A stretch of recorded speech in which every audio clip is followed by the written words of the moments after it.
I don't want the introduction to be anticlimactic, so give a round of applause for Dr. Bell Hooks and Dr. Kevin Powell. Okay. Well, to make a revolution, people must not only struggle against existing institutions, they must make philosophical, spiritual leaps and become more human beings. In order to change, transform the world, they must change and transform themselves. I can remember swearing when I was young that I would not change, because if I changed, I would betray the revolution. And as I've grown older, I've understood I should change, and changing was more honorable than not changing. That's Grace Lee Boggs, social activist, author, philosopher, feminist, who left this earthly existence yesterday peacefully at the age of 100. So please make as much noise as you can for her life and legacy, this phenomenal woman.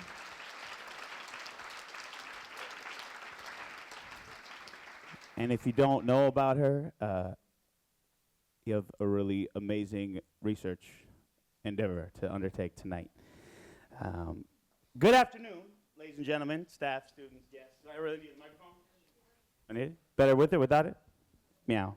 Okay. I humbly and excitedly welcome y'all to the second event in this week's Fall 2015 Scholar in Residence program, featuring our venerable Scholar in Residence, Dr. Bell Hooks, and very, very special guest, Kevin Powell.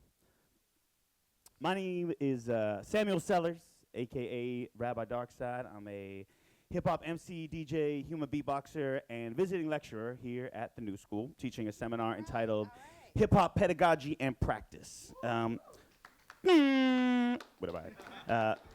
When folks ask me to describe our course, I explain that it's the intersection of critical theory, hip-hop culture, and the elements as pedagogical framework, and the practice of close reading and creating social justice artwork. It's an attempt to realize the classroom as a cipher, a holistically attuned space where transformational energy is exchanged and extended into our lives at large, where we are equipped with the lenses of the conscious upstander. It's also an attempt to synthesize my experiences into curricula, from immersion in the global countercultural community of hip-hop, to transitioning from classroom teacher to arts educator, to citizen ambassador, to navigating the music entertainment industry, all while delving deep into a spiritual exploration essential to my personal growth as an empathetic ally, self-aware white male, revolutionary liberatory artist educator, musicologist, and dope rapper. So, it is with extreme joy and slight jitters that I introduce these two world-shaking human beings, two personal heroes of mine who embody renaissance, revolution, and liberation in their constantly evolving, multidimensional means of engaging the world. The work and words of both Bell Hooks and Kevin Powell entered my life ablaze with epiphany, encountering thinkers and mobilizers who not only eloquently articulate their world vision and plan of action, but bring them to life through direct service and civic engagement is the definition of inspiration.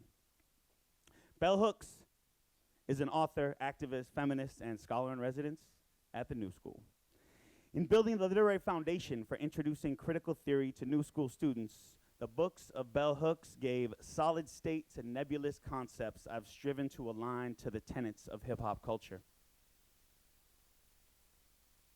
The principles of Africa Bambaataa, Sir Ken Robinson, RS1, Tibetan Buddhist meditation, while packaging them palatably and comprehensively for young people new to the idea of education as an arena of academic study.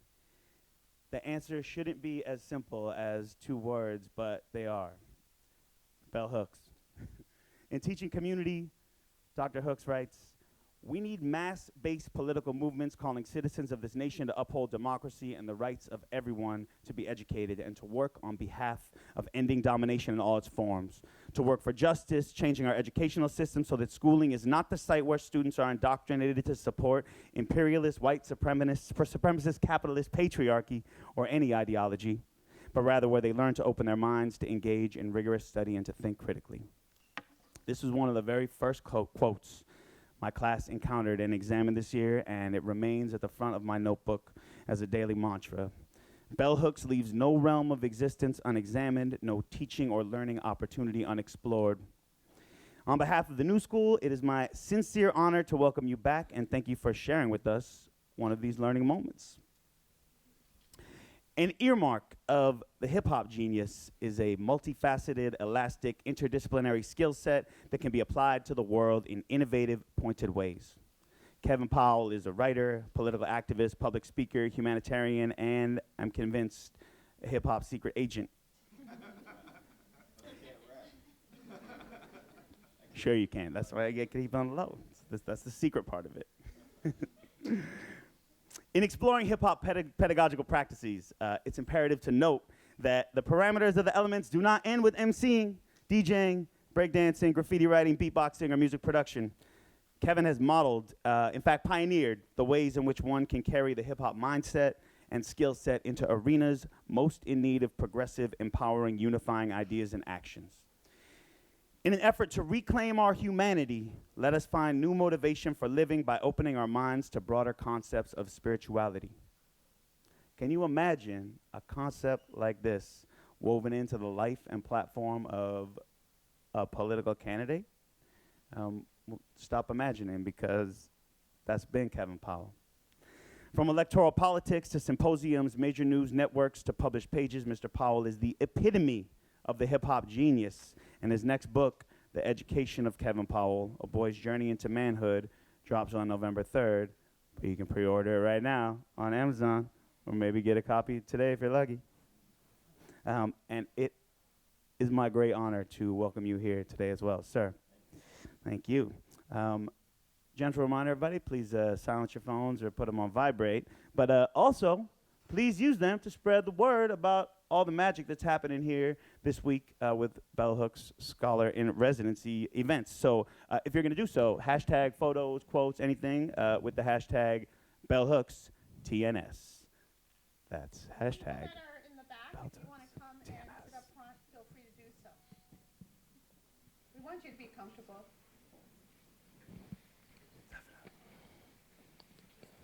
Oh. That seat's taken, actually. Yeah. Okay. Finally, as we turn the conversation over to our guests, I will say Eugene Lang College is a place where scholarship and academic rigor meet artistic and intellectual freedom. Dr. Hook's residency at the college embodies this spirit, and we are proud to host these critical dialogues. And Lang is relentlessly relevant, always rigorous, and a place where everyone has a voice in the discussion. So with that in mind, we are proud to host this dialogue. So ladies and gentlemen, please, a big round of applause for Dr. Bell Hooks and Dr. Kevin Powell as they discuss Black masculinity.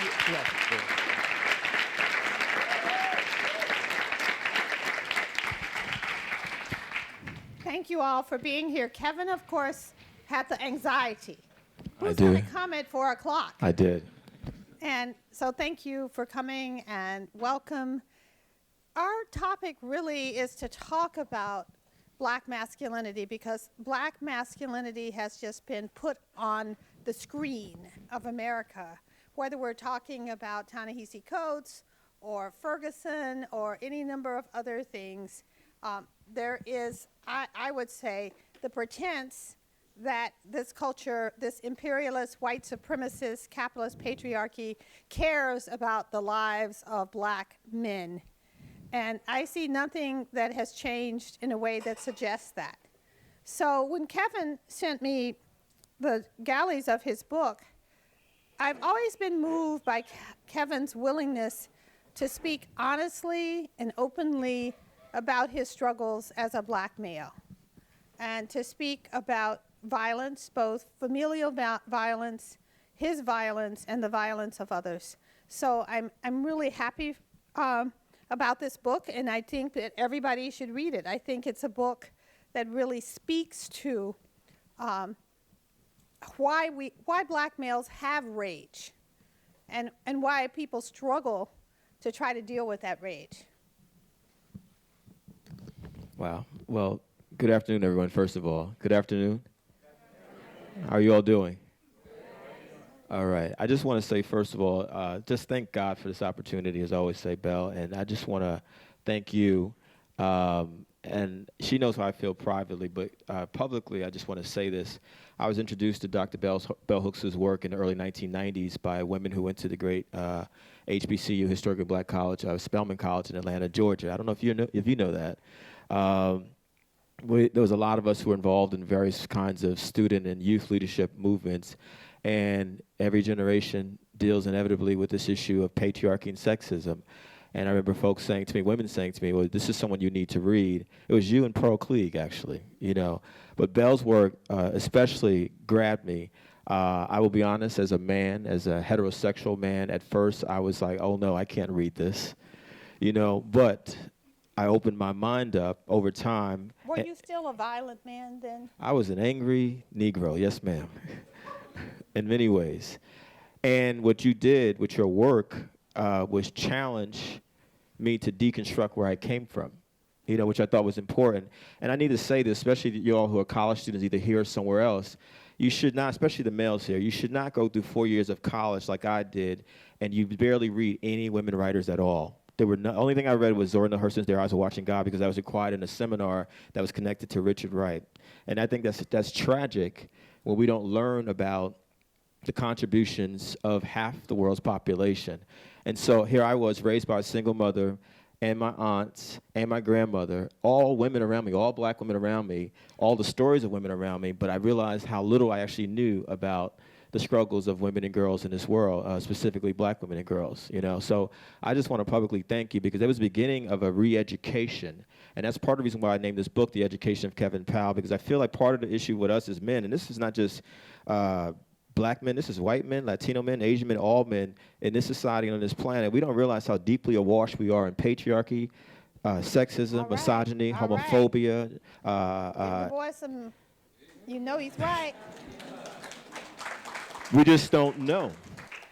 And for me, the work since that discovery of you and other folks, like I said, like Pearl Cleage and Evans and other folks like that, is to really make a commitment, even though it's been difficult at times, as I outline in the book, because it literally goes from age 3 to my 40s where I'm at now. But the first thing is for us to be aware, gentlemen, aware of these backwards definitions of manhood that we have. You can't even talk about these mass shootings in this country to me without talking about these destructive definitions of manhood. 93% of these cases, most of the cases of mass shootings are males shooting guns. Most of the cases you see of public figures getting in trouble for some sort of sexual abuse, sexual misconduct are male public figures. And you can go on and on with all the statistics.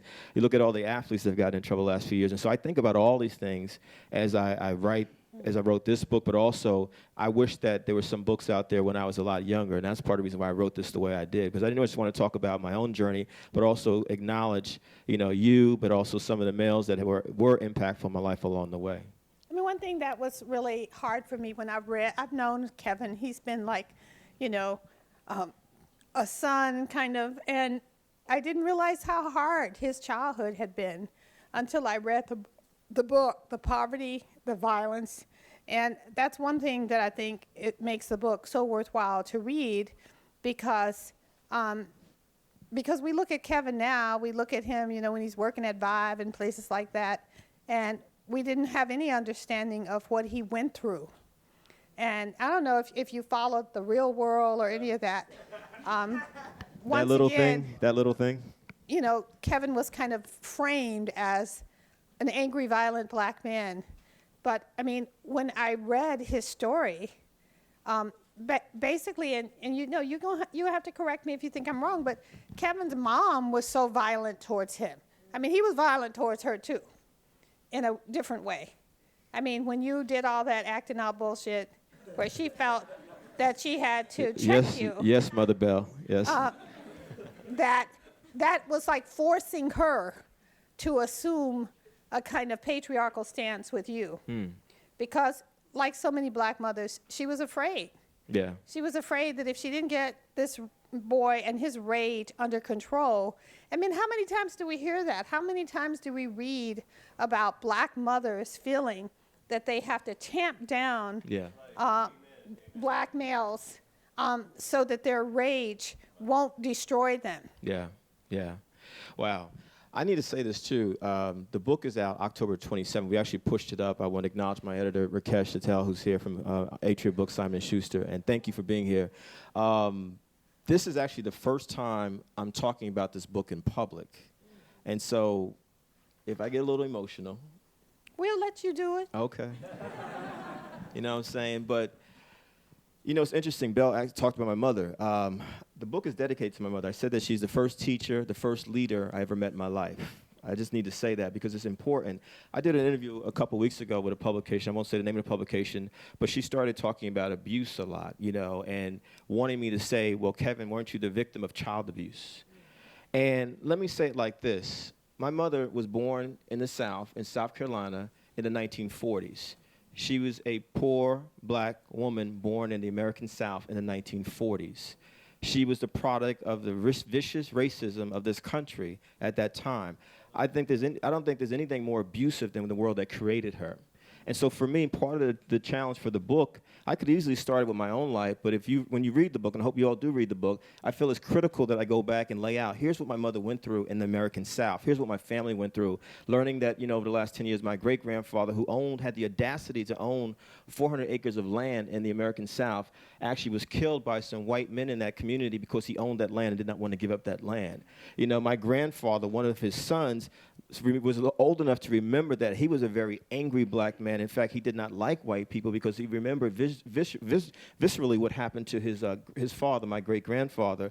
And so, you know, to me, when I think about the anger of our relatives, families from generation to generation, I always ask myself a question: what did she or he actually survive? What did they go through? You know, and the reality is, you know, I've been blessed to have bell hooks and Gloria Steinem and Eve Ensler and years of therapy and Reiki healing and yoga and meditation and all kinds of stuff. Dr. Phil and Oprah, y'all know what I'm saying. Whatever you do. But I don't know what you're saying. Are you trying to say that if people have suffered traumatically themselves, Yeah. and then they inflict suffering on others, what? Should we forgive? Should we understand? What are you saying? I think we should understand, and I think we should forgive. All Now, right. Does it take a long time to forgive? Oh, yeah. Oh, yeah.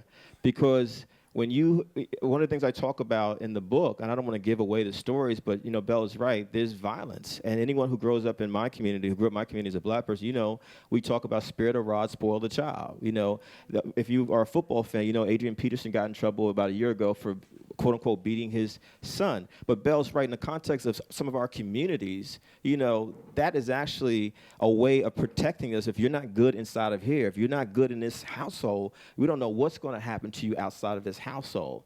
Now, the tragic part of it, in my opinion, Belle, is that it oftentimes teaches us that violence is the solution for all conflicts. Well, it also suggests that we can only embrace the system and use it in our household. That I mean, one of the things that I most admire about our ancestors was their capacity to develop oppositional thinking. Yeah. Well, as black people like my parents became more Christian, they dropped oppositional thinking. No more reading of dreams, no more what have you, no more going to the person who's a psychic, because Christianity really attacked all of that in the freed slaves and their ancestors. So it's the internalization of the, I can remember vividly my mother saying to me, "You're mine and I'll kill you if I want to." I mean, imagine that kind of trauma on a child where this person that is really the person who cares for me the most. Yeah.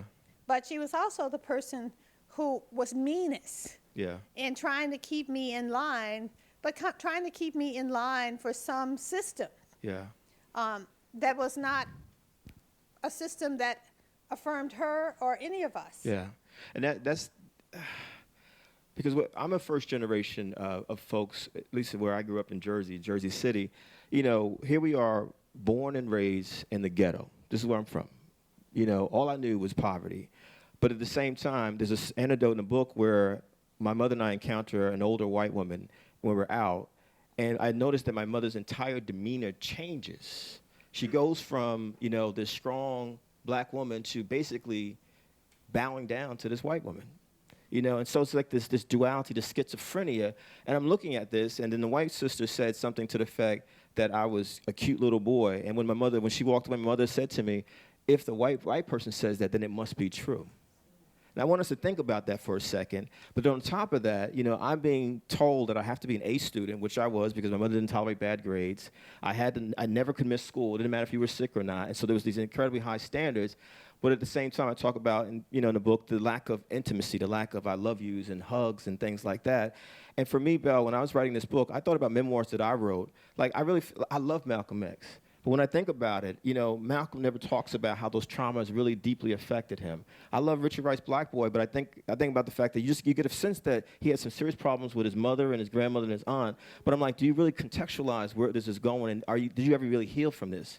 And so that's where I wanted to be different with this book. And then when we talk about black masculinity, it's very easy to say, what you're against, and it's very easy to say you're against the system and, that kind of stuff. But I'm like, are we willing to go inside? Because I think the society doesn't allow or teach us or encourage us.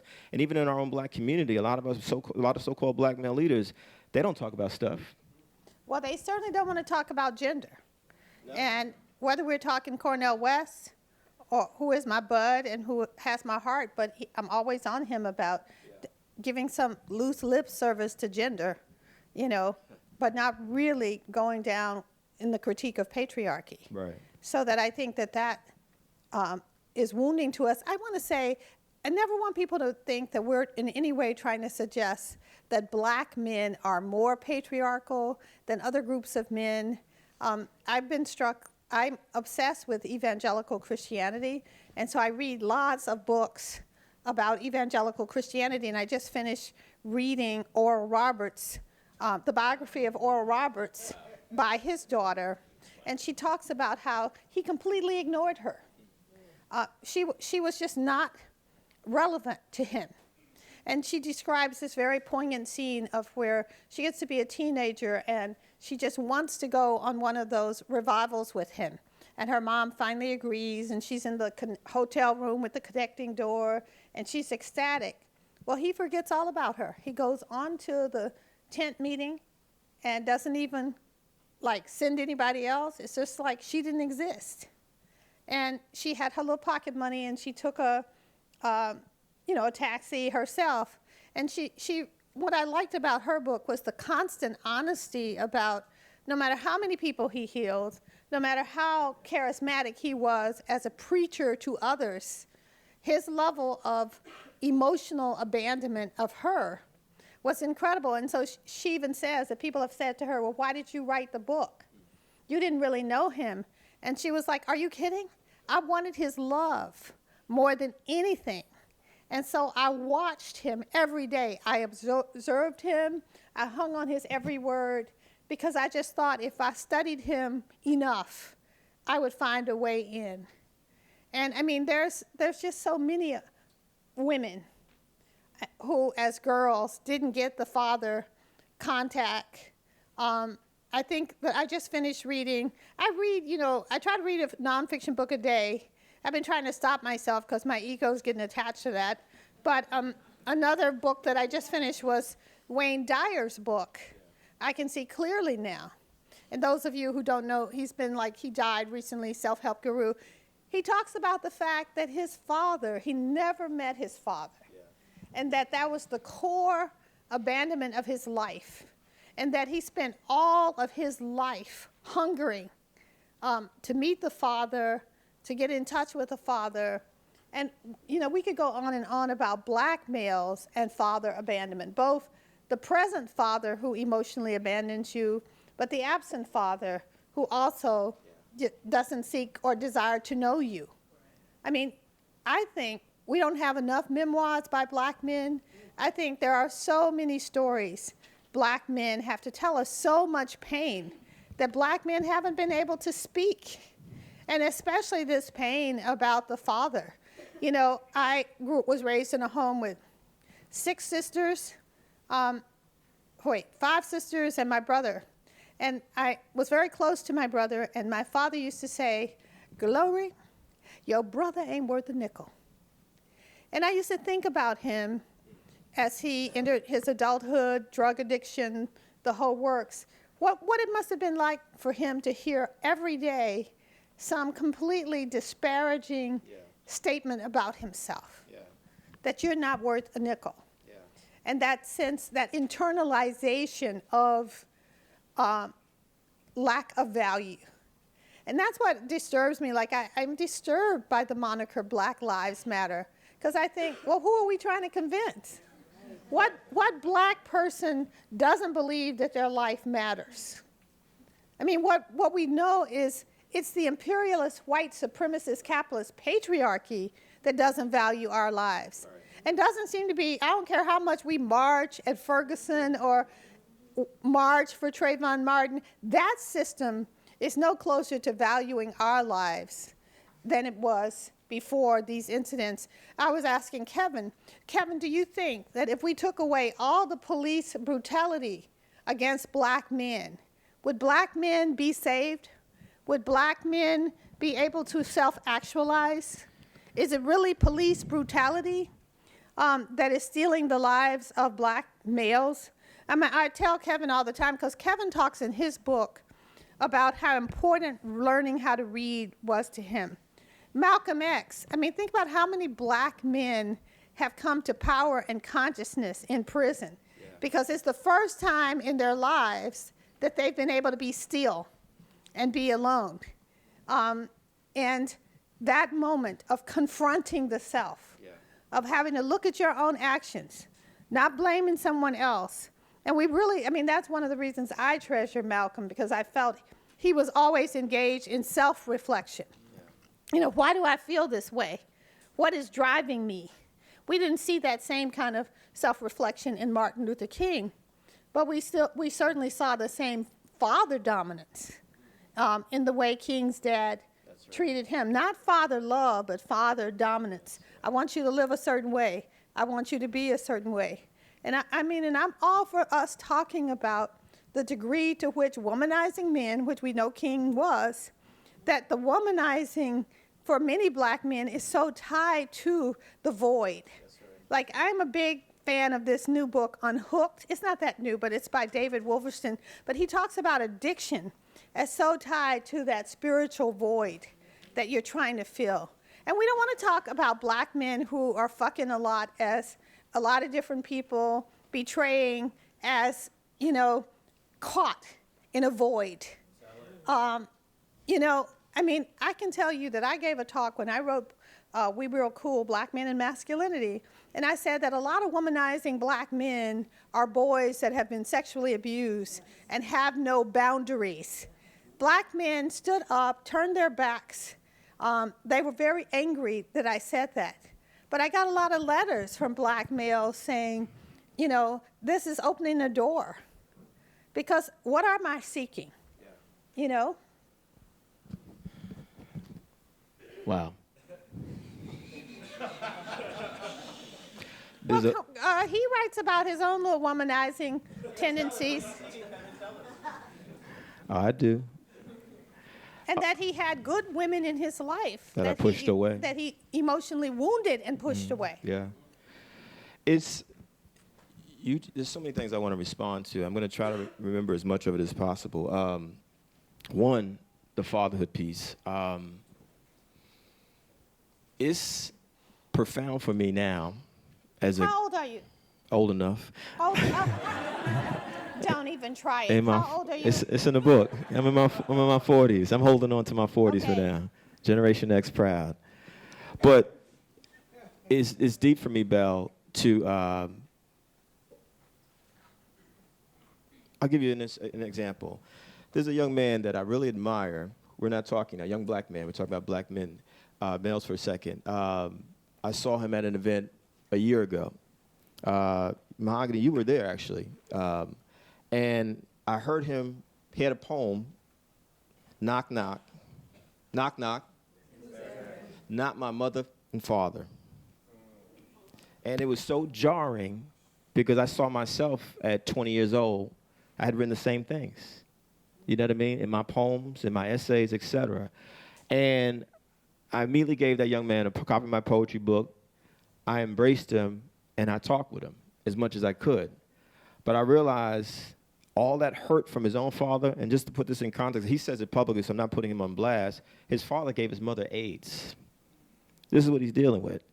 What I was dealing with coming up, my mother gets pregnant by my father. He's at least 11, 12 years older than her. All these lies about I love you, going to get married, stuff like that. My mother has to take herself to the hospital to give birth to me. He's nowhere to be found. I saw him maybe 2 or 3 times when I was coming up until I was 8 years old. You know, I'm growing up in the 70s, Belle, and I talk about it in the book. I'm watching the Brady Bunch and the courtship of Eddie's father, and, you know, when Good Times did have a father the first 2 seasons, you know, until they pushed him off, you know, the show, which is a whole nother conversation about black male fathers not even being on TV.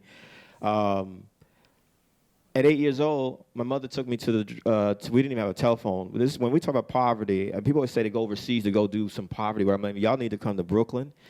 Y'all need to, anywhere in New York, East Oakland, New Orleans, there's poverty all over this country, massive poverty. And then people say crazy stuff, Belle, like, well, it's not as bad as it overseas. Well, I didn't get on a plane until I was 24 years old, so how the heck would I know what it's like overseas? Most folks don't travel who are poor because we ain't got no money.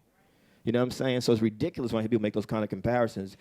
My mother was, back in those times, Belle, she wasn't going to take him for child support. She was just like, can you help us? Can you help us? Can you help us? And my father was like, on the phone, and I'm standing there next to my mother, you a liar. He ain't my son. And it's funny that you said what you said about your father, saying that your son is not, your brother's not worth a nickel. In the book, I said that my father said to my mother, I'm not going to give you a near nickel for him ever again, and hung up the phone to my mother. Last time I ever talked to him, you know. I felt that father hole forever. Now, I want y'all to think about this. We're talking about black men for a second, and black boys. I did not have a single positive black male image in my life for the first 18 years of my life. Not one. Some people are like, what about your coaches? Nah, I played baseball. They like hit the ball and run, just run and jump. That's what we did. All those movies you see, those Disney movies about these coaches who are involved in their lives, that doesn't really exist a lot of times. That's like in a few cases. It wasn't until I got to college that I first started to engage older black men. And I didn't even know what the word mentor meant. You know what I mean? And I'll be honest with y'all, the first mentor I had was a dead black man, and his name was Malcolm X, and I read his autobiography at 18. And what I remember, and I say it in the book, I didn't even know who Malcolm X was. I went to the so-called best schools in Jersey City, and this is why I said the education of Kevin Powell, because the educational system is BS and miseducates all of us. If you don't learn about the contributions of all people to this country equally, no matter what their background, you've been grossly miseducated. I don't care who you are. You've been grossly miseducated. I had no idea that Malcolm X existed. I had no idea about all the jazz figures he talks about in the book. So I'm reading this autobiography. I'm getting this astounding education about this black man. And then I go with him to prison, as Belle said, and everything that Malcolm said he read, I would underline, and I started reading it too. But Malcolm said that he always carried a watch because he wanted to be, I've worn a watch my entire adult life because of Malcolm X. Then I get to the end of the book, and I realize this man gets killed. And they wanted this black man so dead because he was such a threat. They put 15 to 20 bullets in him. And I remember closing the book, Belle, and I cried as if I knew Malcolm. You know what I mean? Because he really represented, in that book, the first black male father figure.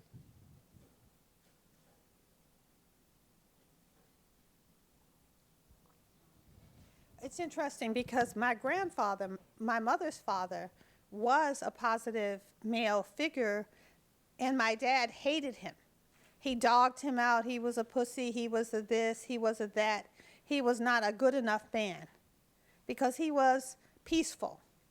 That was what I most remember about my daddy, guys, how peaceful he was and how good he always was, that he never had a harsh word to say. My father thought, that's weak. Yeah. You know? Yeah.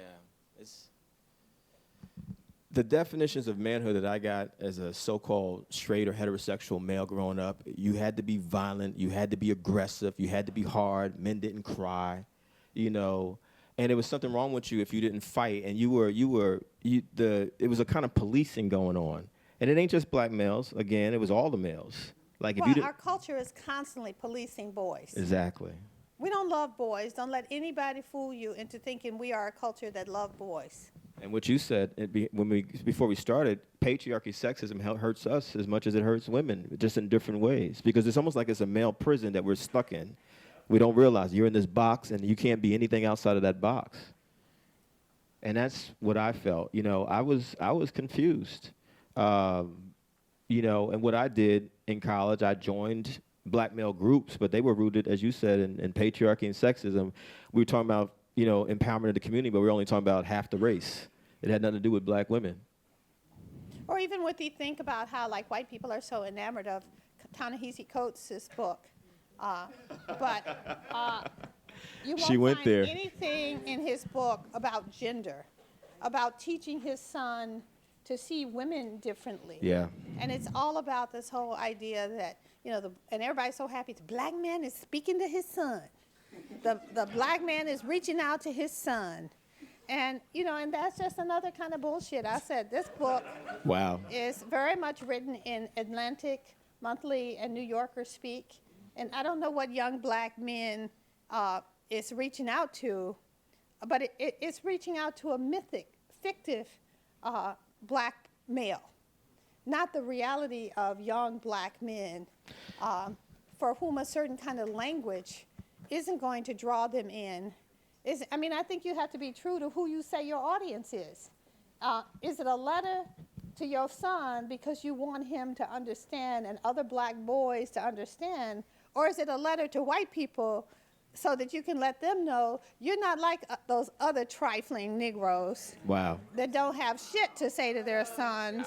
Wow. You know, and I want to say this. Cornel West critiqued the book, and his critique is well taken, but people got mad because they didn't like the way that he critiqued it. And Cornel has been getting a lot of hits for, you know, shooting off his mouth. I mean, do we need to know Cornel saying Obama is a niggerizing president? No, we don't. But if people get beyond that statement to the critical meat of what Cornel says, Right. there is nothing he's saying about Obama that is not a sincere critique. It's the way he frames it. But why have we created Cornel now? We used to admire Cornel. He as a was dissident. Ta-Nehisi Coates 20 years ago. People forget I'm not that. even going to let you go there because he was much more aware. Okay. You know. Okay. I mean, he was on the left, and Okay. he was dissident. I'm talking about popularity. Okay, I'm going to make, but my point is Yes, ma'am. that Cornel has been the symbol for us of a black man on the left, a black man being true to everyday people. And I don't think it's any accident that all of a sudden people are attacking him. People be calling me saying, Bill, your friend Cornel is crazy. You need to put a muzzle on him. And it's just interesting to me that switch from people feeling Cornel is someone we should listen to and learn from to a kind of hatred because he's not performing as That's the key word. yes, That's as the key people word. feel he should perform. I was on the Vineyard this summer and saw the Baldwin film, which really annoyed me, the reissued Baldwin film where Maya Angelou is reading throughout. Skip says the same critique of Coates and Toni Morrison that Cornel said, but nobody's booing him. Nobody's challenging him. Right. It's like, oh, this is reasoned and rational. It's not, wow, Cornel West. So I think that that is an interesting relationship between what happens if black men are emotional. Yeah. I mean, I had just had my birthday, and I always have people come over and read a poem. This year was Poems by Women, and one of the poems was When God Says Yes, and it starts with, I asked God if it was okay to be melodramatic, and God said yes. Huh. But really, who have we allowed other than the black preacher to have an emotional voice? It's my gosh. I mean, isn't that why hip-hop Yeah. has had such an interesting relationship? Because it was indeed, in its inception, a radical, emotional voice. That's right. Not just a voice. A radical voice. I urge you to read Imani Perry's Prophets in the Hood about hip-hop. Yeah. And the whole question of how does hip-hop get transformed from being that emotional voice of black masculinity that can talk about a range of emotionalities and feelings to the imperialist, white supremacist, capitalist, patriarchal hip-hop. Right. you know? Right. I'm thinking about a lot of stuff. Since you brought up MTV, I'm going to go there. You know. Oh, yeah, put the blame on the woman. No. No, You know, Ben. I'm just joking. I No. can take the heat. That's all right. I know you can. No. As my topic for Friday says, this ain't no pussy shit. We're going to come to that program. But, you know, you used the word performing. One of the things I thought about, people need to understand, when I did The Real World, the first season, 1992, I had already spent 4 years in college as a student leader and activist, absorbing all kinds of African, Afro-Caribbean, African history. You know, we had been involved in the anti-apartheid movement.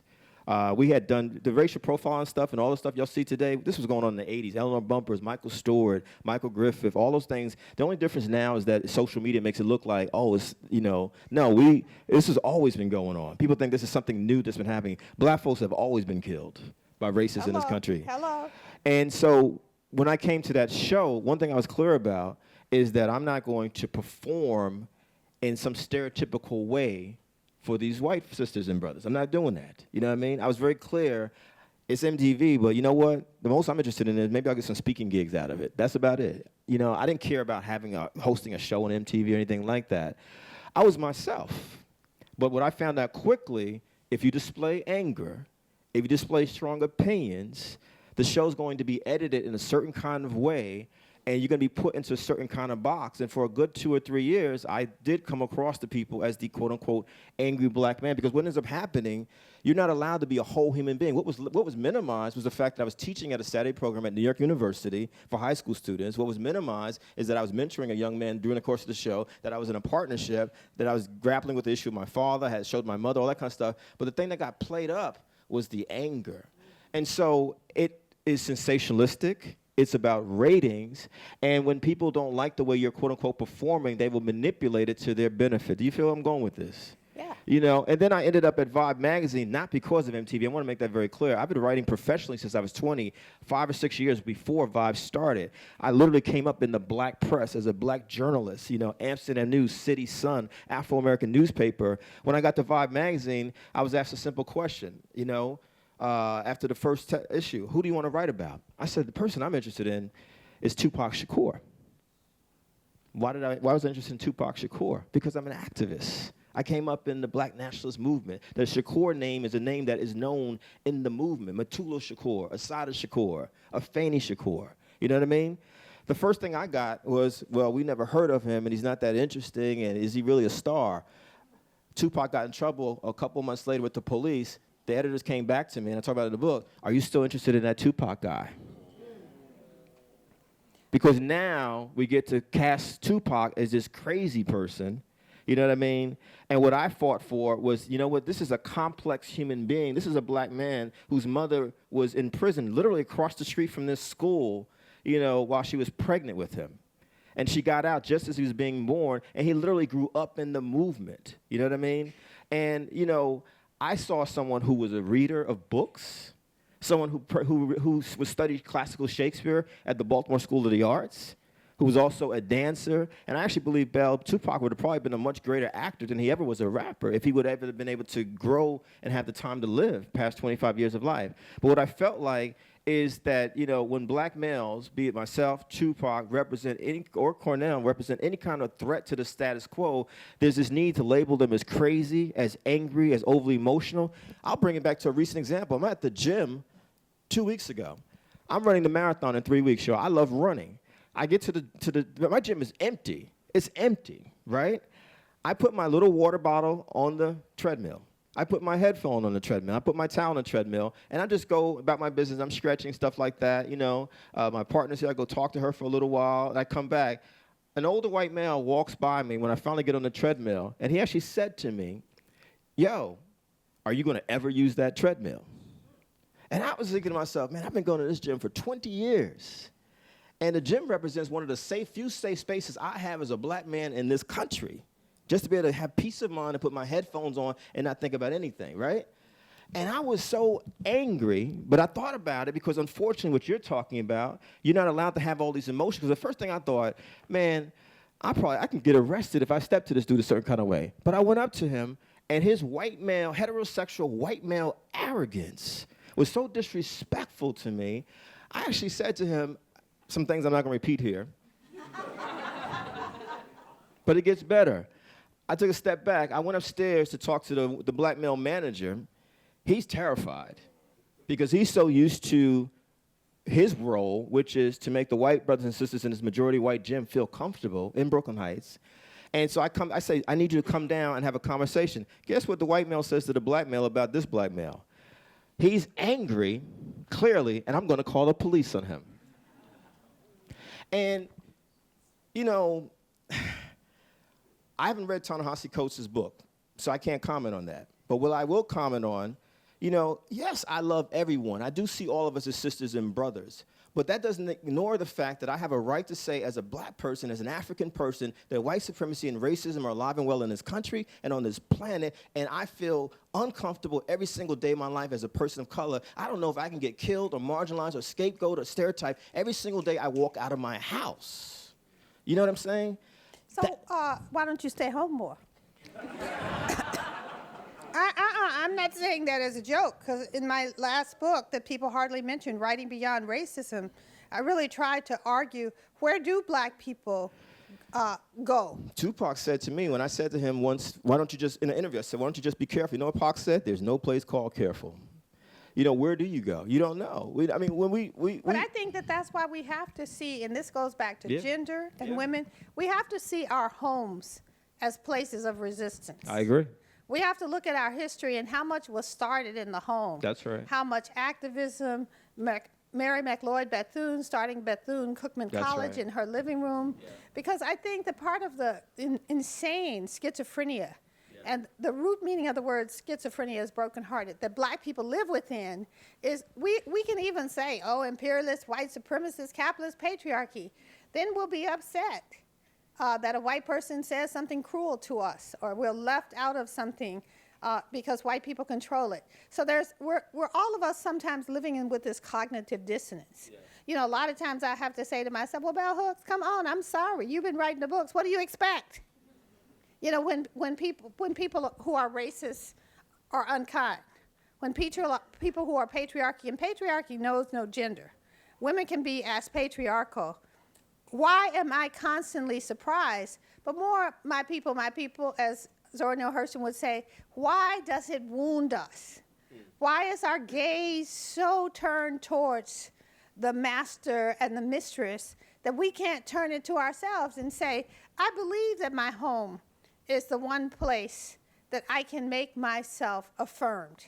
I agree. You know, I tell people when I walk in my house, it's like two arms jump out and say, hold me and say, baby, you are here. This is where you belong. And I think about the fact that I get pissed at things, like I was getting pissed about all the attention to Black Lives Matter, because I had read, I always get his name wrong, so I wrote it down today, Edward Gladys, is that how you say his name, you know? But he wrote this book that just came out, Democracy in Black, How Race Still Enslaves the American Soul. But the stories that he tells in that book are all about foreclosures and how many black women who have worked 20 and 30 years, how the police arrive in the dead of the night and put them out of their house because the mortgage that they own has been sold to the gangster bankers, and they finally, somebody comes, the police come, change the lock, and one woman talks about how much she had spent her life working to have this house that could house her, her children, her grandchildren. Right. The police come at 3 in the morning, they drill the lock off, they tell her, you gotta get your shit out of here right now. And the point that she made is they had obviously been engaged in surveillance, because that's what fascism does. They had brought a cage for the dog, and they had a home for the dog. So she goes on and on about the shattering that did to her, that finding a home for the dog was important, but putting these black people, the little black children that witnessed this, out of their homes. I mean, so you should pay attention to who's losing their homes. That's right. And a lot of people that are losing their homes are our elder females. That's right. And they don't make good TV characters. You know, you don't get to drool over how it would be, ooh, I could fuck him, he's awfully cute. Or any of the stuff that goes on. Come on, don't act like you don't know that white people sit at home and gaze at the bodies of black people and engage in their own erotic fantasies. But elder black women are not people that anyone is saying, we need to care about these women. Right. We need to care about them losing where they live, ending up in indigent homes that, like my sister, my mother, people that I could provide places for them to go that wouldn't be awful, but they give their lives over to the patriarchy. You know, you always hated your son, but you give him power of attorney. So there's so much going on. Wow. Yeah. That we have to ask ourselves about gender and patriarchy. As you know, my mother had 3 sisters and 1 brother, and the brother, the youngest, is the one who was always favored over all the girls, over the women, you know, by my grandmother. Yeah, and out of all the children, he probably is by far, and I hate to say this publicly, I mean, it is the truth though, failure in so many different ways, because I feel like we oftentimes enable this dysfunctional behavior amongst us as men, you know. On the one hand, it's this extreme of trying to protect, but the other side, we're not really being prepared, you know, to navigate this life. But let's really talk about, we're not prepared. We have nothing in this culture that prepares young black boys to love themselves. No. You know, and I can't stand all the crap about little boys, be a man, you the man of the house. You know, we are not interested in creating a healthy childhood for young black boys. Yeah. And until we do, I mean, I've spent a lot of time asking myself, because people really wanted me to come out strong against police brutality, and I was asking myself constantly, is police brutality the #1 problem for black male life? And then one of the things I kept reading is that black men are fast becoming the most illiterate group in our society. And I was thinking, wow, if you can't read or write by the time you're 10, you're on your way to prison or to death. Yeah. There's nothing else open for you.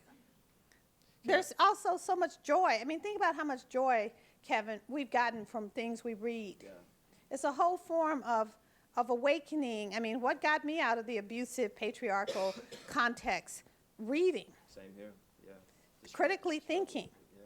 But if we deny black males that space, because remember again that Malcolm becomes a critical thinker in prison. That's right. Before that, he's just a jive dude, you know, running around, being sexually indiscriminate, using drugs, whatever, selling drugs. It's when he pauses and begins to critically examine himself and his life through the vehicle of Islam, but still, it's that moment. That's right. That he becomes Malcolm X.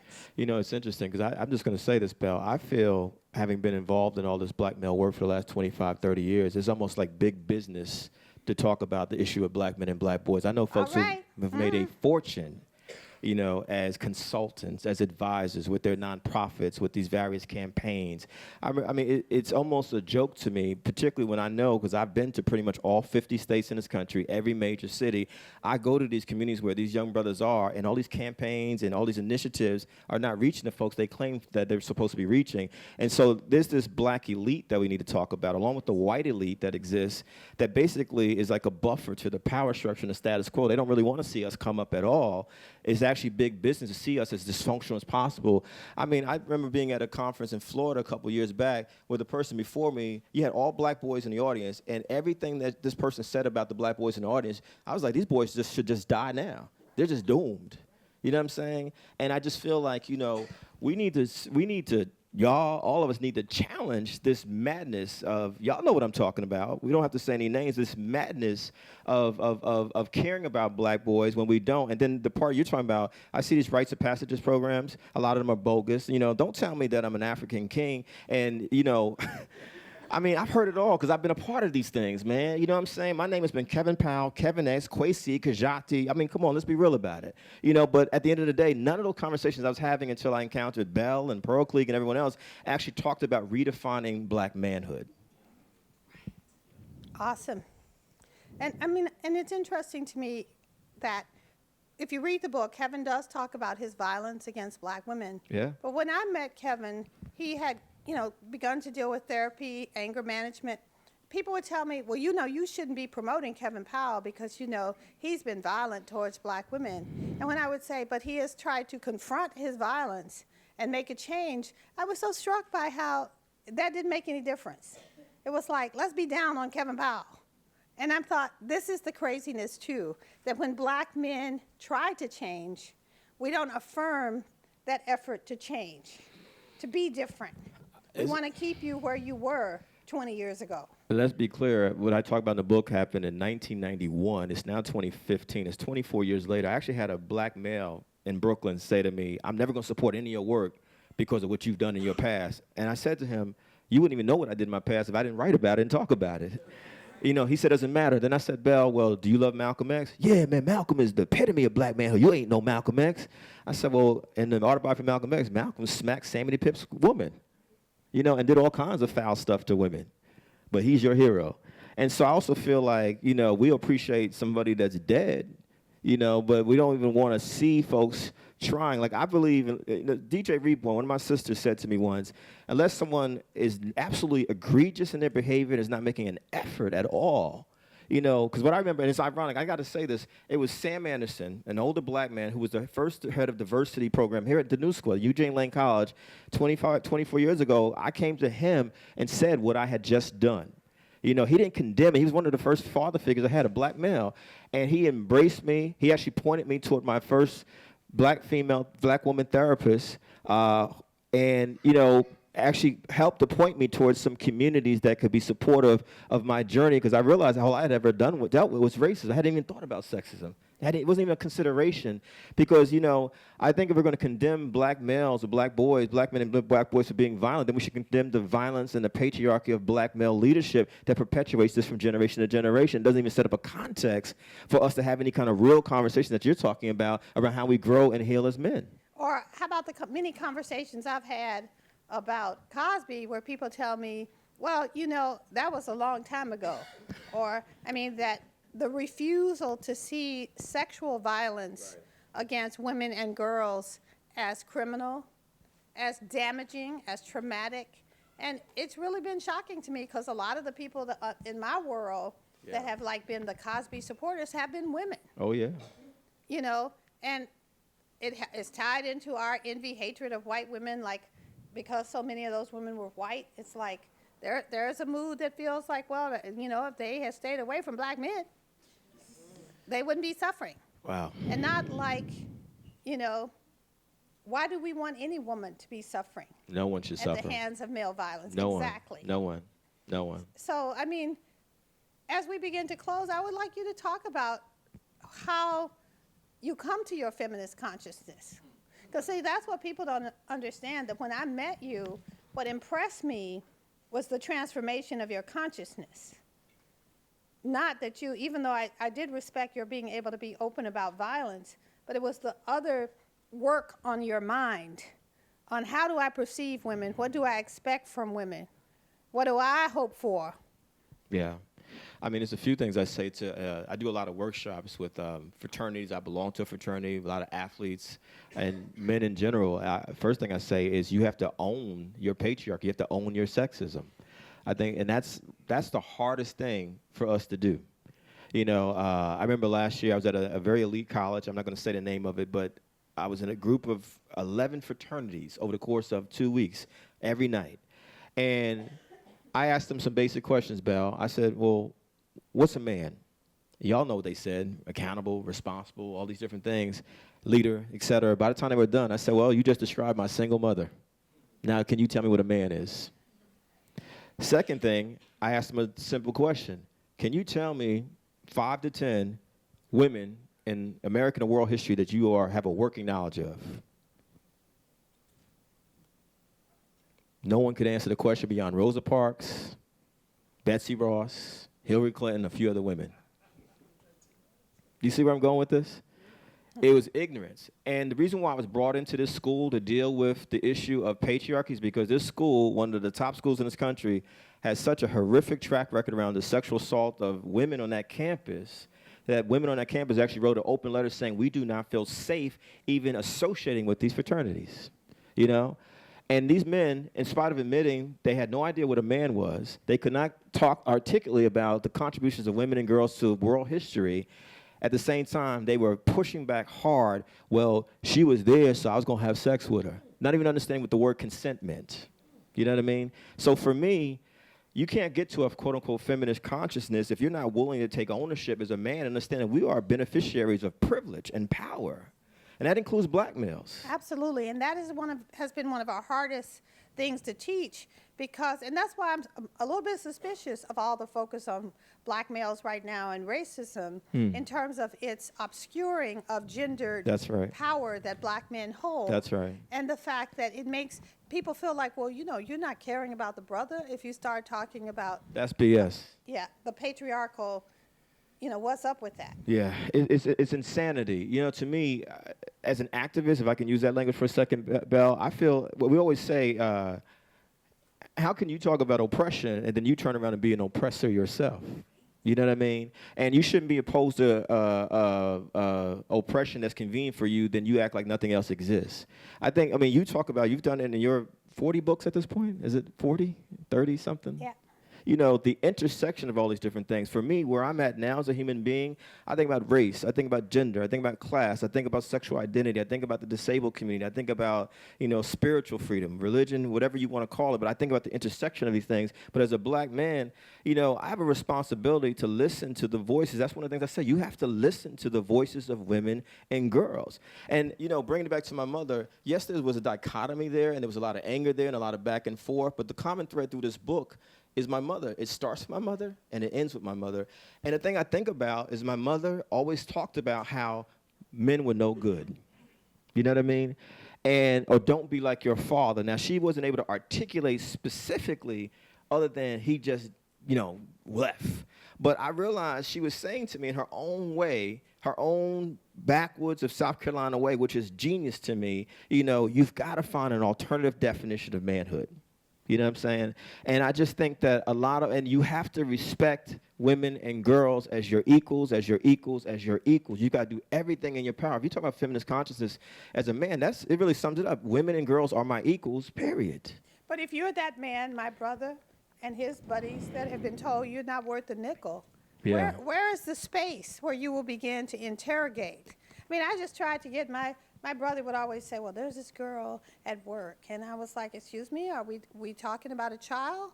Or are we talking about an adult woman? The language we use. And just on that level, he was just so hostile and resentful, like, you trying to check me, but I don't mean no harm by it, you know. And I said, well, Ken, when those white men at work, if they say to you, boy, come on over here. That's right. And do such and such. He can see that as a form of diminishing domination. But he can't see it when he's doing it in terms of calling a woman who's older than you a girl. That's right. You know, and just trying to think about, you know, what is your relationship? I mean, I'm interested in black men and black people and love. And what is our relation to becoming people who can love?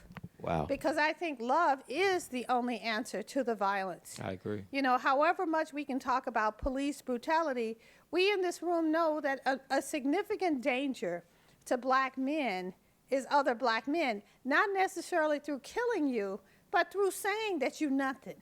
Yeah. You know, I'm always teaching people, like, if you have a black male child and you're telling him every single day of his life that he's stupid, I mean, what are you creating? Yeah. And then, you know, when he acts out, you're pondering, well, like, why is he acting out? Yeah.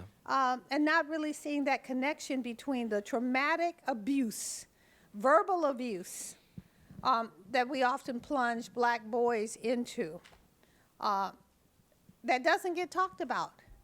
I mean, why isn't T.D. Jakes? I mean, I've been asking people like, oh, did you see the war room? And I said, why do I want to have a damn room in my house called a war room where I go to be with God? You know, that's why don't I want a reinforced. sacred space Right. that is healing and That's right. love-filled? That's right. But I see in my world, which is Appalachia, predominantly white, standing room only. The white folks are there. You know, those are the same, you know, rebel flag white folks, the same haters, but they're there at this movie that's all black people because it's still the same colonizing Christianity. That's right. The war room. And so many black people that I know to be smart say, well, Belle, but it's just so moving. And I was like, well, I don't even want to go there. It's just like Straight Outta Compton. You know, I don't even want to go there. I don't care how entertaining. I'm Right. fed up Right. with images of black women that are diminished and degraded. Yeah. I'm fed up with black men who don't want to be degraded themselves, but who create degrading images of black women. That's right. And so I'm not interested. Yeah. But it is also, then you ask yourself, I asked myself before we were to talk, what are black men without their rage? If black male rage is the only thing that gives black men any visibility whatsoever. Because even Ta-Nehisi Coates is trying to pass himself, and maybe that isn't fair, Belle, you know, but he is trying to articulate his rage. So we get the sense that even the black man who's made it, you know, in the white world, he's still being driven by his rage. Or is that because the only voice of black masculinity, the imperialist, white supremacist, capitalist patriarchy is willing to hear, is the voice of rage? And that, what are the other voices? I mean, I think all the time about our poets like Langston Hughes Yeah. and Warren Cooney. You know, she does not know her beauty. Yeah. She thinks her brown body has no glory. Yeah. And you contrast those poems that came out of a loving black maleness with what comes at us today. And there isn't any love. Last year for my birthday, I always have people come over on my birthday and recite a poem. I asked people to bring a love poem. The love poems were so violent, Wow. whether from male or female, Huh. that it was just like depressing. I was Wow. like, I'll never do this again. But it just made me wonder about how we conceptualize love. Yeah. How yeah. we conceptualize that we don't even think black males and males in general are capable of honesty. You know, something you said, was it your grandfather, your father's father, who was a peaceful man and your father was resentful to My that? mother's father. Your mother's father. I want to be a man and a black man who is about peace and love. It's real simple to me now. And I feel like it takes work. You have to have a critical consciousness around gender issues. And I feel that you have to be open to evolving for the rest of your life, and you have to be a practitioner of it, you know. And I think you have to do it even when you don't see other folks around you engaging in it, you know. I actually admire my male friends, no matter what their race, but black men specifically, who are even able to say, I love you, brother. It's no big deal. Or we're able to hug each other without an arm in the middle of us, you know what I'm saying? You know, the homophobia kicks in and, you know, let me just put this arm in the middle because I don't want the brother. I mean, it's ridiculous. I mean, if you love someone, right? You know, but I mean, as you're talking, I'm thinking about Kendrick Lamar because for me, as a lifelong hip-hop head, honestly, I don't know how what you feel about him, but for me, when I listen to his lyrics, I hear semblances of Tupac. At least there's vulnerability there. You know, Kendrick is a young artist. I don't know where he's going to go. I also admire the fact that he said, I'm going to marry this woman that I love, and I don't care what people think, and I'm loyal to her. And he's 27 years old saying this as a black man, you know. We should open it up Yeah. for short questions. Say your name, be loud. Don't give a speech. If you try with loving kindness, I will ask you to be silent. Yes? What city was that where Atlanta. Atlanta is one of the biggest cities for black people foreclosures. Oh, they can. Oh, yeah, they can. The gangsters can do what they want with their property. Your name? Oh. No, the young man young woman who's trying to speak, right? Yes. Yes. Ian, I was just interested if you both could talk about, I think when we have conversations about black masculinity, and even in this one, I think there's been a bit of an erasure as far as talking about queer blackness, and especially in relation to the father relationship between queer black men and their fathers.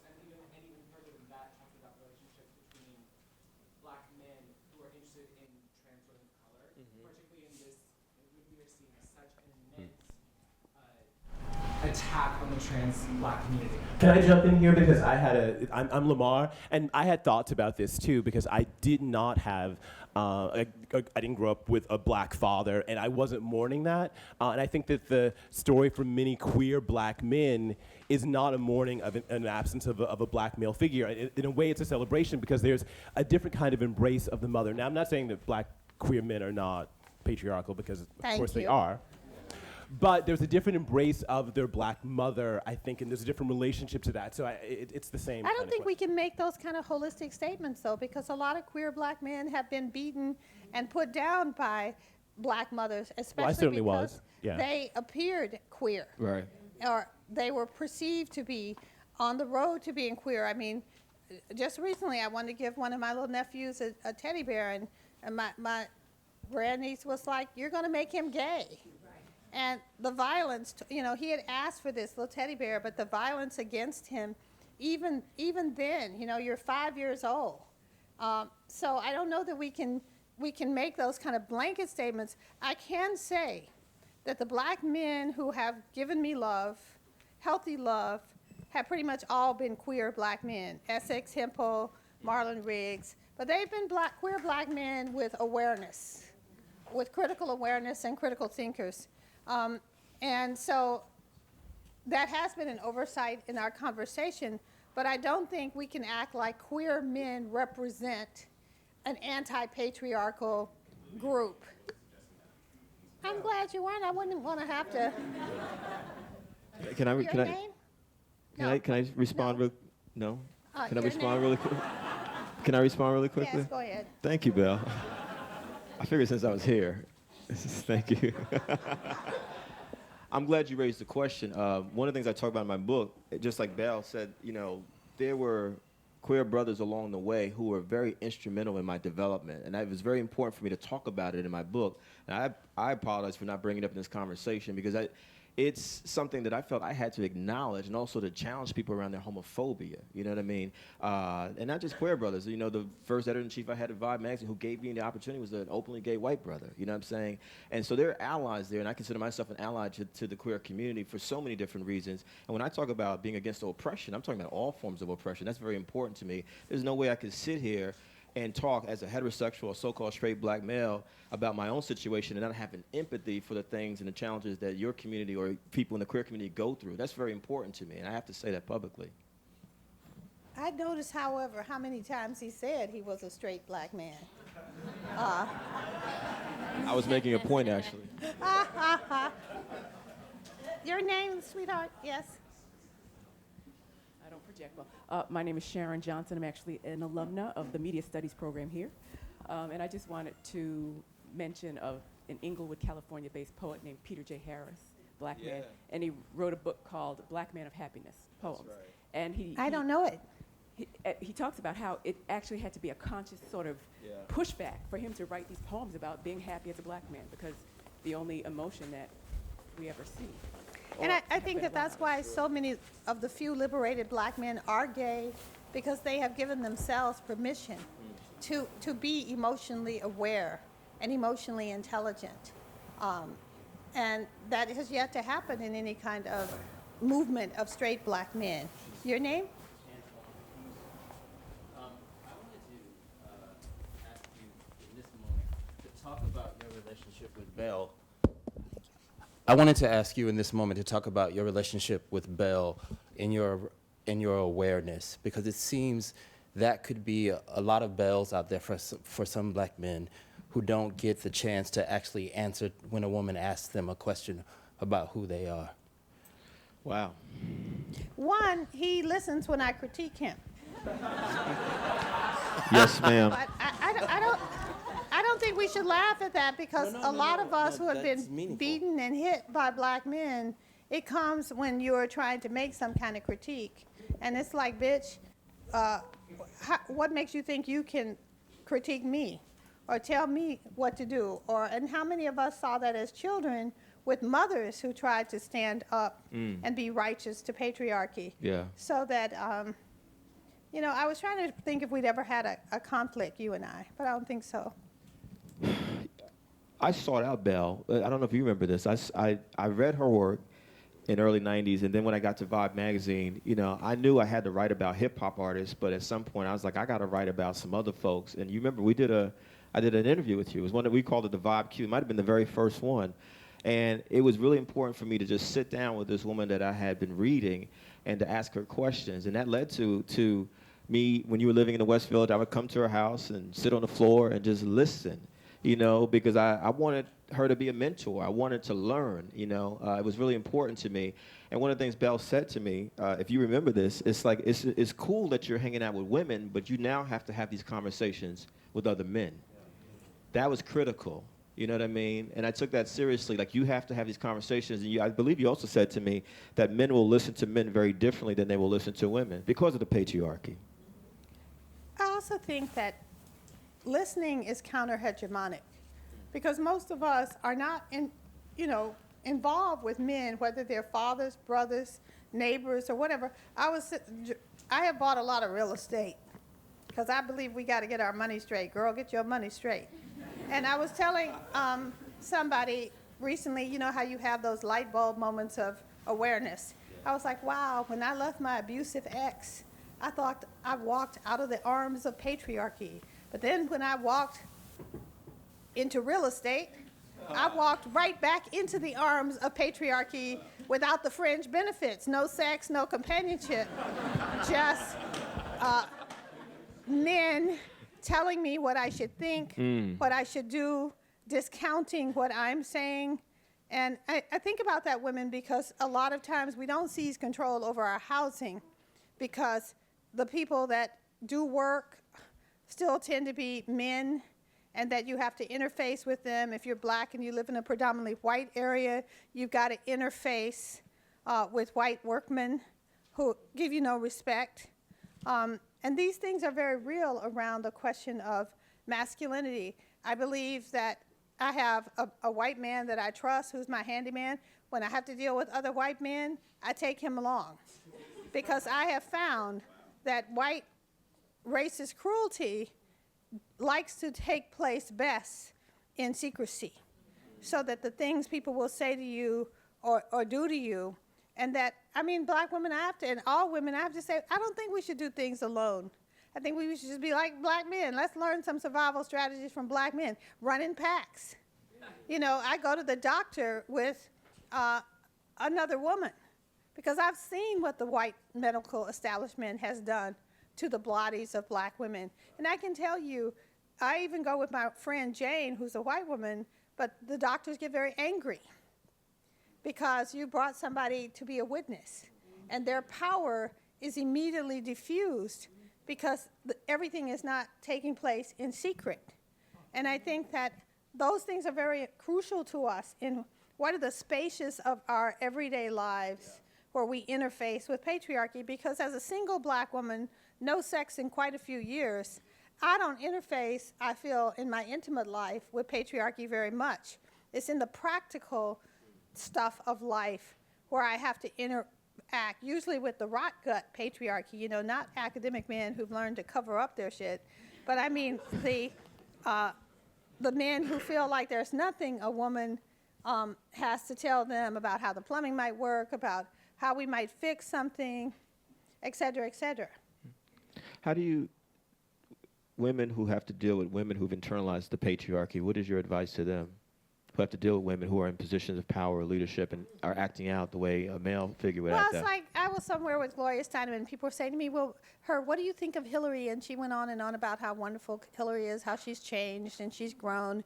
And then they said, well, Belle, what do you think of Hillary? And I said, wow, I think she embodies the very best of white supremacist, imperialist, capitalist patriarchy. But that doesn't mean you shouldn't vote for her. She may be our best person, and the fact is, she can be all those things, as Obama has been many things that we don't agree with. At the same time, it has been an intervention to have a black male president. I mean, to what extent that, you know, everywhere I go when the election first happened, people are like, oh, do you think this is going to change black men's lives? And I was like, well, representation matters, but it can only matter so much. You know, I think that had Obama really taken seriously reaching out to black men, we would be in awe of him. He would be beyond a Malcolm, beyond a King. It would be like, you know, our prince has arrived because he is really addressing the concerns of black men. But the imperialist, white supremacist, capitalist patriarchy weren't even going to let him address the concerns of black men. If anything, he had to always act like, I can't really think about black men because I represent everybody. And I think that that kind of devaluation of black masculinity did not mean that his presidency had the revolutionary effect that many people thought that it would have. And I have to just come down on, I enjoyed seeing the Black Panthers, Vanguard of the Revolution, but there is tremendous sexism in that film, and I am puzzled by how the media, the mind-fucking media, has suddenly talked about it as a feminist film, and the women in the film. Angela Davis is not in the film. There's not even an image of her in the film. None. Yeah, Fanny Shakur's not in it as well. And then Eric, what's the woman? Eric, Taste of Power. Elaine Brown was actually the first chairperson of the Panther Party, but that's not in the film. And she asked for her part to be taken out of the film. Right. But That's if you right. look at the New York Times, all the reviews of it have been exploiting it. Again, who are they addressing? Oh, the feminism. They're addressing white women who are the major book buyers in our society, who are the people in the family that choose the film to go to. And so suddenly this really rot gut sexist film, which again doesn't mean you shouldn't see it because it has powerful images of the Black Panther Party and certainly the feeding the children stuff. But at the same time, why is this distortion happening so that once again the bodies of black women become the playing field where you can throw out something to us that is rotten at its core, but make it seem like, oh yeah, this is all about black women. This is all about all the work that they did. And that is always, I don't know, sometimes it just feels everywhere we turn lately, we're being presented with some emperor in new clothes bullshit where something is being presented to us. Like, I mean, in Elle magazine this month, Shonda Rhimes, all talking about her feminism. Really, Shonda? Have you looked at Empire lately? You know, have you looked at Scandal and analyzed it? So feminism becomes nothing. If feminism is everything to anybody, then it's nothing. Then the kind of struggle that has to take place when we confront patriarchy is completely obscured. I'm sorry I went on so long. Another question? Your name? Isaac, 17. Isaac is 17? And he's serious about it. Hello. All right. My question is, I noticed that Kevin, when he said he sat in on your meetings, he said that you told him to go out and talk to other males about you know, what was going on in the meetings. My question is how do you do that when males today, like, they're just so narrow-minded, they're stuck in their role in society today. So like how can you transform that within a 5 to 10 minute conversation? Because people want to go, people want to leave. You can't really have someone standing there for such a long time. That's deep. 17. I was not thinking about that at 17. Sometimes I think you can just give a soundbite. I agree. You know, like when everybody was trying to get me to talk about the white woman who was passing for black, I said, a sociopath raised by sociopaths. That. And she drops the mic. Yes. I mean, and that's that. We don't always. Sometimes we can educate people just by one sentence. I mean, Yeah. think about those of you in this room. I know I'm always collecting quotes from people Yeah. that Same. have just changed my life. I mean, Yeah. or made me think differently. I was reading something today that said, if love is present, there is no fear. Yeah. And if fear is present, there is no love. Yeah. And then I made that my meditation because we all want to think that we can be loving even as we hold on to all this toxic energy and toxic stuff. That's right. And so I don't think that you have to have long conversations. I think you have to have strategic conversations where, the one thing that you say. Like this man came up to me at a talk I gave, and he was like, "Oh, you don't remember me? I had a crush on you in the 5th grade, and I gave you, you know, a little necklace and a ring, and you gave me a notebook and a pen." And It started back then. so I was like, I found this brother really interesting. He'd read my books. But then when I started, you know, because I'm the single woman looking for love, I was like, well, how's the family? Where's the family? My sisters live in Louisville. And I was like, okay, the wife? Oh, we're divorced. But then it turned out as the night went on, the man wasn't divorced, you know? And it's like, do you need to have a deep discussion about that? Do you need to do, I mean, some kind of patriarchal consciousness raising? I mean, it may be enough just to say, you know, I don't want to deal with brothers who lie or manipulate. I'm over that. And you can just say that.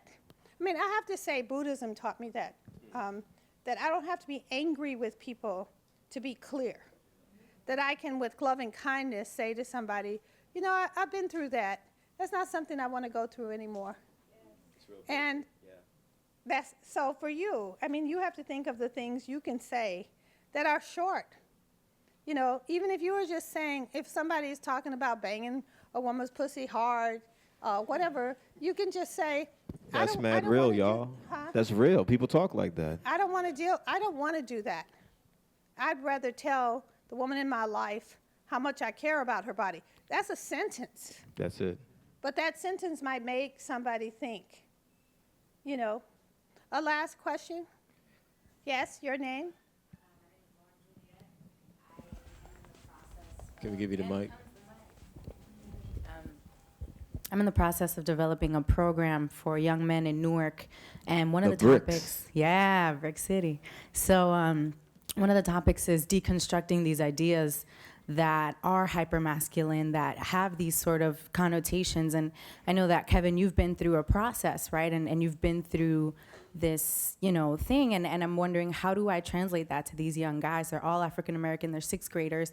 And how do we have sort of these age-appropriate conversations that really deconstruct these ideas? You want to respond first? You go ahead. I think we should lose the term age appropriate first. I just think we got to start. I wish that I was being talked to about patriarchy and sexism when I was 5 years old. Because what did I experience between the ages of 5 and 10? If you want to grow a mustache, young boy, you go out there and get you a woman. And you know the derogatory stuff we say about women. What was I taught between the ages of 5 and 10? Go into the school and grab girls' body parts. This is what we were doing. You know. The reason why he's doing that because he likes you. Yeah. That was our socialization. Yeah. When you're saying, I don't like it when Johnny touches me. No doubt that boy that gave me the necklace. Yeah. I can't resist. I don't think we can have revolution without humor. I agree. Because if we take ourselves too seriously, we can't I totally deal. agree. I totally agree with you. I think we have to have those conversations. I mean, think about what we're talking about. It's 2015. And I know what I knew at 10, 11 years old. I mean, anyone from the hood out there grew up poor? You know, we were told if you're 10 years old in the hood, you probably need to add 5 to 10 years to that because you've experienced stuff. And I know what I experienced by the time I was 10 years old, stuff I probably had no business seeing. Am I right, y'all? And now with social media, I mean, come on. All you got to do, I mean, World Star, Utah, YouTube, I mean, everything is out there. And to his question, the 17-year-old young man's question, you just talk directly. When I work with young males, I did a workshop around Straight Outta Compton. I knew I was going in there to talk about deconstructing racism and sexism, you know what I mean? But I let them talk. I get it out your system. You know what they were talking about? Man, when Eazy-E jumped from one roof to the other, and he was selling drugs and da-da-da, and when Ice Cube this and Dre that, they said all that stuff. They used the N-word about 1,000 times in 10 minutes. You know what I'm saying? These are 15, 16-year-olds, you know? And once that was done, I asked a simple question. Where did the N-word even come from? No one knew. I said, who created hip-hop? Tupac and Biggie, son. That's who created hip-hop. They actually said that, Bell. And I said, Tupac and Biggie created hip-hop, huh? And what happened to them? They dead, son. So they created it and they got killed. Yeah, who killed them? The Illuminati and Suge Knight.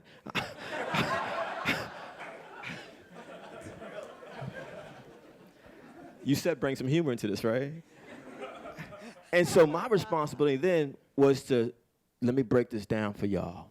You know what I mean? every generation has defended the use of this word. I don't tell people how to talk, you know what I mean? But here's where this word came from, number one. And then let me contextualize to you where hip-hop came from. Working class, African-American, West Indian, and Latino people created hip-hop. Poor people created hip-hop. You know what I'm saying? And they're looking, because these kids were from Harlem and the Bronx. I'm like, y'all created this. Y'all were the B-boys, B-girls. Y'all were the rappers, the MCs. Y'all were the DJs. Y'all were the graffiti writers, you know? And then I started asking them, well, what do you want to do? And unfortunately, Belle, as you know, we talk about black men, Latino men, men in our community, in our color, in our communities. There's three things we aspire to when we don't see any examples out there. And I got to throw this out there to men out there. Like, part of the reason why a lot of our young boys only want to be rappers, ball players, and hustlers, because that's all they see on a regular basis in our communities. You know what I'm saying? And I'm disgusted with these black churches that have all these men ministries, and these dudes ain't nowhere in the hoods anywhere in this country. You know what I mean? To me, they're spitting in the face of Dr. King and Malcolm. We forget Dr. King's Poor People's Campaign. We forget what Malcolm represented, all these folks out there. These brothers are out there by themselves. And so it's important that we connect with them, let them speak. Just let them speak and get it out. And then our responsibility, you know, one of my fraternity brothers says it best, Lasana Hotep from LA, from California. He said the most important thing you can do if you're really serious about helping your community is be prepared. So you got to have a working knowledge of history, you know, of current events, of pop culture, of technology. You got to know hip-hop. You got to know video games. You got to know sports. You got to know everything, in my humble opinion, in these times if you're trying to relate to young people. And in this case, young black men. I think that's critical. And then we got to challenge them, because these same young boys I'm talking about that were using the N-word very loosely, every other word out their mouth was B-I-T-C-H. I mean, these are 15-year-old boys. Even when I was 15, even with my sexist behavior as a 15-year-old boy, we didn't call girls B-I-T-C-H's to their faces or behind their backs.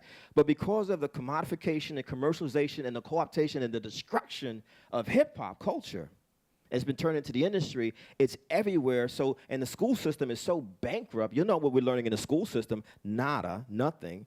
And so the mass media culture is how they're learning, and it gets reinforced over and over again. So they really believe that they're nothing more than NIGGAs and that women and girls are nothing more than BITCHs. But I agree with Belle. You can't critique hip-hop or black men specifically or only. It's the whole society that's patriarchal and sexist and all these different things. You know, hip-hop simply is the face of it today. You know what I mean?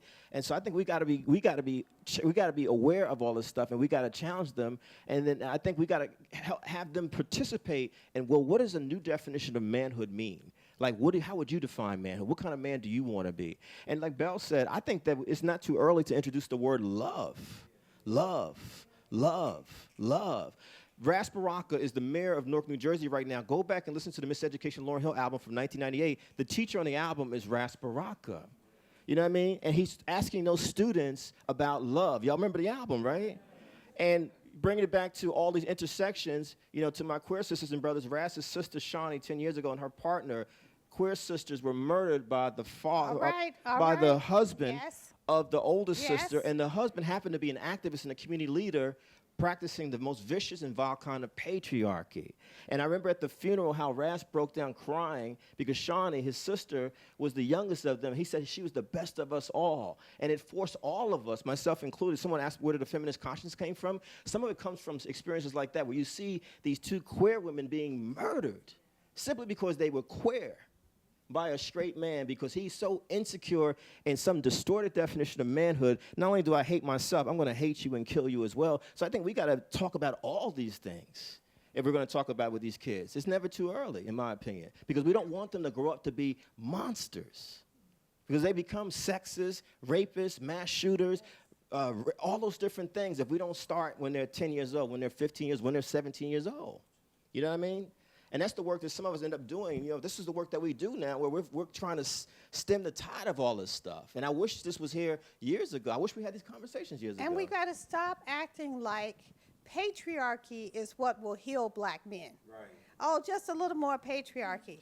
Just a woman that you can dominate. I mean, it makes me sad to all the beautiful young women that come into my life that are being abused on some level verbally or physically by boyfriends who feel like they have no choice, that if they want to be heteronormative, they have to be in these spaces where they can't show how smart they are, they can't make a decision because they don't want to undermine And so we've also got to talk about where do we go for different kinds of images. That's right. You know, that's why, I mean, I was headed to Straight Outta Compton. I had to stop myself because we all are oftentimes entertained by self-hating bullshit and that we can find it enjoyable. That's right. So again, I urge you to read this book, Unhooked, because we are also, you know, black people, we are addicted to white supremacy, to living out. It's just like, I hate to get on the brother, but the brother said to me, ooh, you still got that good hair. And I thought to myself, delete, you know, because those are the values of white supremacy, and we're always sharing them with other black people. If you have hair, you got good hair. Seriously, no matter what your hair is. We want to give a shout out, thank you, to Eugene Lang. I want to really thank Kevin because I think it takes courage as a black man. I am so proud of all the black men who are writing memoirs. I wanted to talk to Harry Belafonte because in his new memoir, he actually critiques his womanizing ways and talks about going to psychoanalysis. And I don't think we have enough black men who talk about seeking help in therapy. It saved my life. I'm clear about that. And so I urge us all to buy the memoirs of black males or go to the library because we want to have more black males have the courage. You know, I asked Kevin, what does his mother think? Because it's a harsh portrait of her that he paints and of their life. You know, a lot of times our parents don't want, they feel like you're a success. Can I answer that? Yes, sir, hurry up. I was trying to bring us to a close. Okay. As an artist, as a writer, I just feel like we have to be responsible to tell our truths. I mean, we've got to be about healing. It's real simple. I know my sister was telling me, well, if you would stop talking about the past, maybe you could get it together. And I was like, really? And maybe if you would start talking about the past, you would ask yourself, why am I with a husband that's constantly putting me down? Wow. I mean, because it's only as we do the work of healing that we can come to self-love. And I think it's bull to act like, oh, you can just love yourself. You have to do the work. That's right. And the work may mean going into your past, looking at the messages that you received, and reflecting on how do I get those messages. My therapist always says, and I share this bit of therapy knowledge with you, don't look at what people say, look at what they do. Yeah. But then she'll ask me a lot, what's wrong with this picture? Like when I used to want to go over to the cruel ex's apartment, and I would say, well, I just want to go over there. I just want to see him. She said, well, fine. Go over there, but don't think you're going over to love. Be clear about the action that you're taking. And ask yourself, what's wrong with this picture? Think about how many times you in this room have turned away from the love or the good to chase after the bad, the exciting, the reckless, because that's what we do with our wounded selves. As Maya Angelou says, and we close, herself alcoholic that never seemed to do anything about it, is never lonely in Babylon. Wow. Because you can always find some toxic folks to hang out with. And we thank you, Kevin. We thank you for your courage. Thank you, Belle. And sharing your story. Thank you. And we look forward to all of you black men.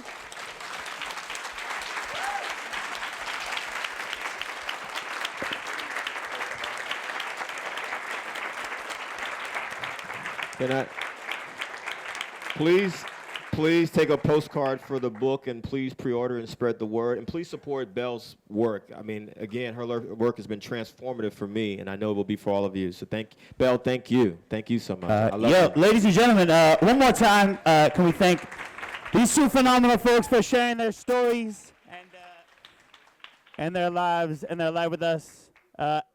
You can catch Belle tomorrow in conversation. Right back here at 6:30, and tomorrow, and Wednesday, and Thursday.